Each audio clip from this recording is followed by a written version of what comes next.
And I understand why they're doing it. When you look at the relative media value between the two conferences, I get it. I get why they're scared. I get why they're trying to destabilize us. And with respect to the Big 12 being open for business, I appreciate that. We haven't decided if we're going shopping there yet or not.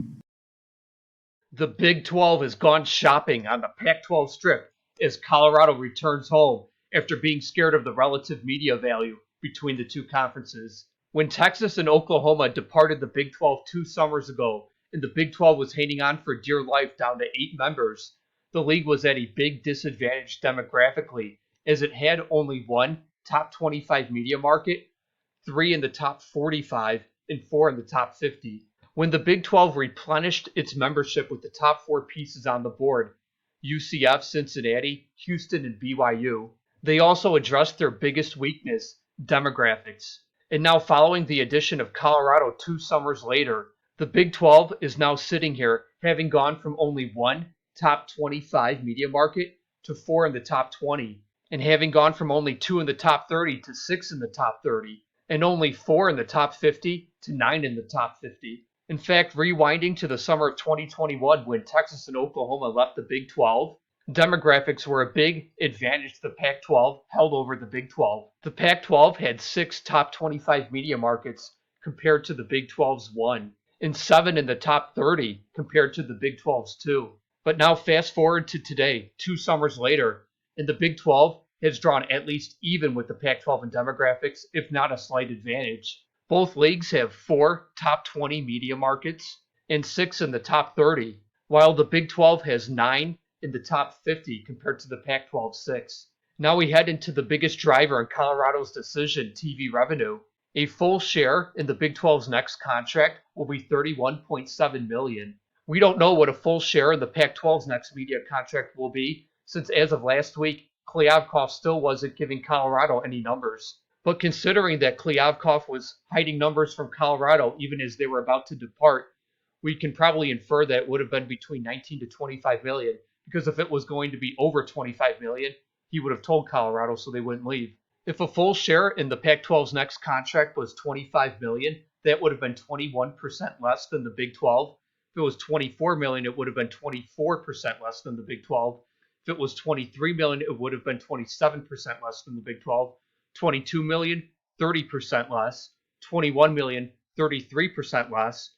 20 million, 36% less. And 19 million, 40% less. Now the other big component to Colorado's decision, TV exposure.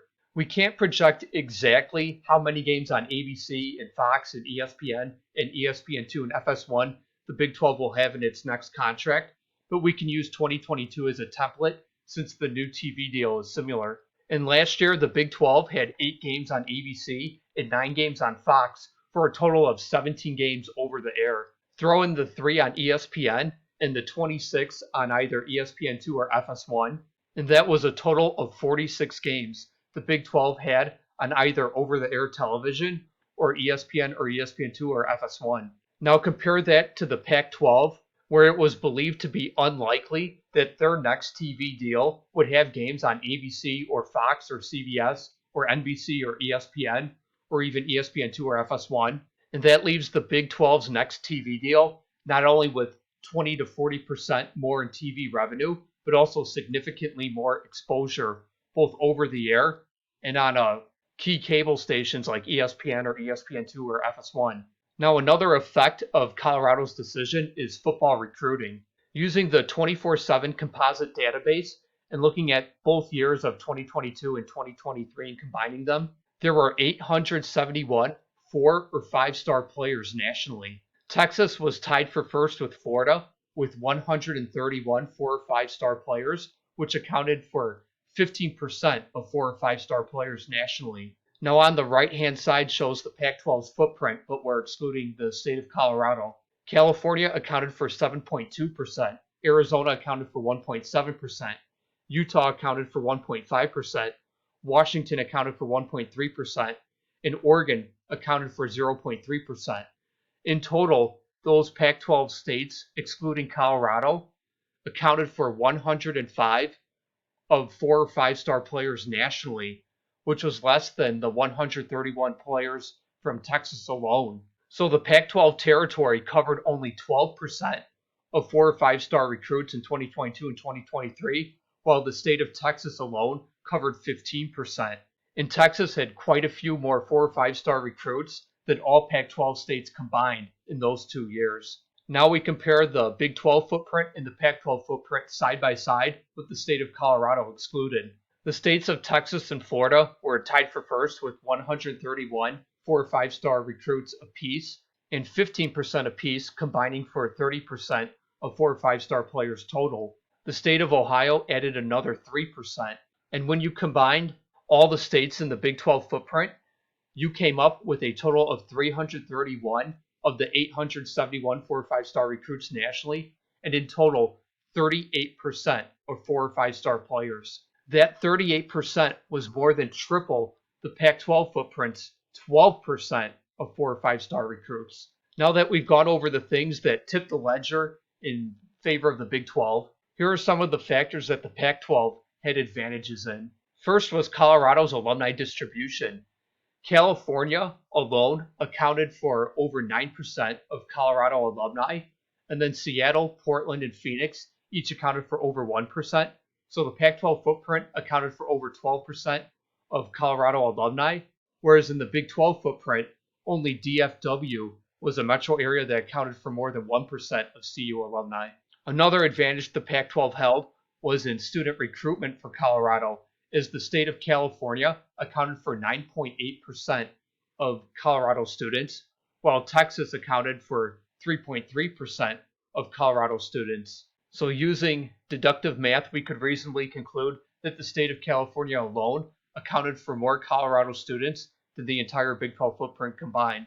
And finally, another advantage the Pac-12 held in the eyes of Colorado was academics, as the Pac-12 had 7 other AAU schools compared to the Big 12's 1, and also all Pac-12 schools were ranked in the top 100 nationally in the Shanghai ARWU rankings. So putting all of that together, Colorado was weighing the advantages of the Pac-12 versus the Big 12, and in favor of the Pac-12 was academics with 7 other AAU schools compared to 1 in the Big 12, and then student recruitment. The state of California alone accounted for 9.8% of Colorado students, while the state of Texas accounted for only 3.3%. And finally, alumni distribution. The state of California accounted for over 9% of Colorado alumni, while Seattle, Portland, and Phoenix all accounted for over 1% apiece. So in total, the Pac-12 footprint accounted for over 12% of Colorado alumni, while over in the Big 12, only DFW accounted for over 1% of Big 12 or Colorado alumni. Now on the other side, in the Big 12's favor, was TV revenue. A $31.7 million share in the Big 12 was going to be anywhere from 21 to 40% above the expected $19 to $25 million share in the Pac-12. Then TV exposure. The Big 12 last year had 17 games over the air on ABC or Fox, and then 46 games on either over the air television or ESPN or ESPN2 or FS1. And we don't know what the specifics would have been in the Pac-12's media deal, but it is widely believed that the exposure in that deal would have been nowhere near the exposure in the Big 12's deal. And finally, football recruiting. The Big 12 footprint accounted for 38% of 4 or 5-star recruits over the past 2 years, while the state of Texas alone accounted for 15%. Compare that to the Pac-12 footprint excluding the state of Colorado, which accounted for only 12% of 4 or 5-star recruits. Ultimately, the TV revenue and TV exposure won out. As academics, student recruitment and alumni distribution are important to university presidents, but only if leagues have comparable TV revenue and TV exposure. If the TV revenue and TV exposure are not comparable, then academics, alumni, and student recruiting take a backseat. And that's what happened here. Historically, the TV revenue and TV exposure between these two leagues are very comparable, but a perfect storm of factors led the Big 12's TV revenue and TV exposure being significantly higher than the Pac-12's TV revenue and TV exposure, which left Colorado with no choice but to put academics and student recruitment and reaching out to alumni aside and take the significantly higher TV revenue and TV exposure in the Big 12. As we look forward to what's next, a critical part is the pro rata clause in the Big 12's contracts. And Brett McMurphy was quoted in his 365 Sports interview, ESPN by contract has to pay for the same amount, $20 million, for each Power 5 edition for up to 4 schools, which would be 16 total. Fox is not required by contract to match their $11.7 million share for any additional member, but Fox has verbally agreed to pay for 2 editions, 14 total. The Big 12 would have to get an assurance from Fox to match that $11.7 million for members 15 and 16. So to summarize McMurphy's quotes, the 14th member of the Big 12 will get that full $31.7 million share. The 15th and 16th members get ESPN's $20 million, but need Fox's assurance for the total $31.7 million. And then if there's a 17th and 18th member, they would need both ESPN's assurance and Fox's assurance, as neither has yet to agree to pay beyond 16. My own speculation is that ESPN and Fox would only pay for 17 and 18 if those two were Oregon and Washington. That brings us to Arizona. My belief is that Arizona will reach the same decision as Colorado. Like Colorado, Arizona prefers Pac-12 academics, the California pipeline for student recruiting, and their alumni in the Pac-12 footprint. But that is only if the Big 12 and Pac-12 had comparable TV revenue and TV exposure. Considering the Big 12's TV revenue looks to be 21 to 40% above the Pac-12, and the Big 12's TV exposure had 17 games over the air and 46 games either over the air or on ESPN or ESPN2 or FS1 in 2022, the TV exposure will have a significant difference. Then throw in Texas's pipeline for football recruiting, as they accounted for 15% of 4 or 5-star recruits, and that exceeded the entire Pac-12 footprint's 12% of 4 or 5-star recruits, and that the Big 12's footprint with 38% triples the Pac-12's footprint with 12% of 4 or 5-star recruits. And those 3 factors, I believe, will overrule academics and student recruiting and alumni distribution like it did for Colorado, and Arizona will follow Colorado to the Big 12. And Arizona will be the first to pull the trigger and lock in that full $31.7 million share that they're guaranteed at number 14.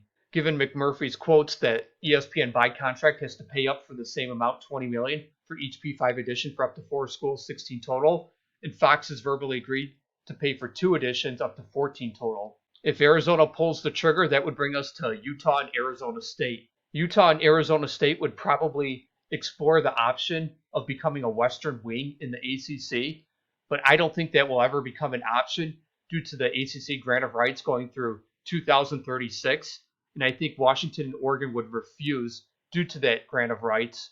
And without the value added of Washington and Oregon, I see the ACC's interest in that Western wing falling apart. Now, like Colorado and Arizona, Utah and ASU might prefer the Pac-12 academics, the Pac-12 footprint's pipeline for student recruitment, and alumni in the Pac-12 footprint, but that's only if the Big 12 and Pac-12 had comparable TV revenue and exposure. Once again, with the Big 12's TV revenue looking to be 21 to 40% above the Pac-12, and the Big 12's TV exposure with 17 games over the air last year, and 46 games either over the air or on ESPN or ESPN2 or FS1, that's a significant difference. And then throw in Texas's pipeline for football recruiting, which is better than the entire Pac-12's footprint, and then the Big 12's overall footprint for football recruiting, which more than triples the Pac-12's footprint. And I believe that Utah and ASU will follow Colorado and Arizona to the Big 12. With McMurphy's quotes, we know that ESPN is contractually obligated to pay for number 15 and number 16, so they would only need Fox's assurance for number 15 and number 16, but I think they'll get it.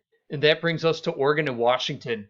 The Big Ten has leverage with the Pac-12 crippling over Oregon and Washington to offer half shares for this cycle. So scenario 1 is the Big 12 offers half shares, which is my prediction, and in that scenario, Oregon and Washington would run to the Big Ten. Scenario 2 is the Big Ten still doesn't offer for this cycle, and in that case, I think Oregon and Washington will punt for this cycle as they believe they'll still be invited in the next cycle, which is a different circumstance from the 4 corner schools who are not confident that they're going to get a Big Ten invite. So those 4 are more willing to jump at the Big 12's guaranteed security and increased revenue and exposure. I don't think Oregon and Washington will join the ACC because the grant of rights would tie them up through 2036. So if the ACC would pull that off, they would have to do something about the grant of rights. And I also don't believe Oregon and Washington will join the Big 12, as they'd be throwing away $80 million on a Big 12 exit fee for only around a 5-year pit stop when they believe that they would be invited to the Big 10. So my guess is Oregon and Washington would elect to stay in the Pac-6 for one more cycle, as there would be no GOR through 2036 like in the ACC, or an $80 million exit fee like in the Big 12. They can leave the Pac-12 for free in about 5 years. The Pac-6 would have the added benefit of Oregon and Washington effectively co-monopolizing the CFP auto bid instead of contending with the 16-team to 18-team Big 12. And Oregon and Washington would have a lot more political pull and power over the Pac-6 than the 16 to 18-team Big 12, and they can use that leverage for unequal revenue shares to increase their own shares with the media rights contracts. And if the next cycle comes and they still don't get invited to the Big 10, then they can jump to the Big 12. So I think Oregon and Washington will determine their best bet to be rebuilding the Pac-6 by adding 4 G5s at half shares, and they can keep more money to themselves with only 8 shares going around for 10 teams, and they can also leverage unequal revenue shares. Now, Cal and Stanford, I don't think there's enough media money to go around to add Cal and Stanford as number 17 and number 18 in the Big 12, as ESPN is only contractually obligated up to 16, and Fox only verbally agreed up to 14, though I think they'll budge on 16. It already seems that the Big 12 has decided to focus on the 4-quarter-4 for number 13 through number 16, which would leave out Cal and Stanford, and I don't see ESPN and Fox paying pro rata for 18 unless it's Oregon and Washington. So Cal and Stanford need to hope Oregon and Washington don't get Big 10 invites this cycle, and that they, along with the Pacific Northwest schools, can rebuild the Pac-6 with 4 G5 schools at half shares and keep more money to themselves with only 8 shares going around. While Cal and Stanford might love to join up with the remaining Pac schools and build a Western wing in the ACC, I don't see that becoming an option because the ACC's interest likely depends on the value added by Oregon and Washington. It's unlikely Oregon and Washington would want to tie themselves up in a GOR through 2036. So in summary, my picks would be Washington and Oregon going to the Big 10 on half shares, Arizona, Arizona State, and Utah joining Colorado in the Big 12, and then Cal, Stanford, Wazoo, and Oregon State being left behind in a rebuilding Pac-4.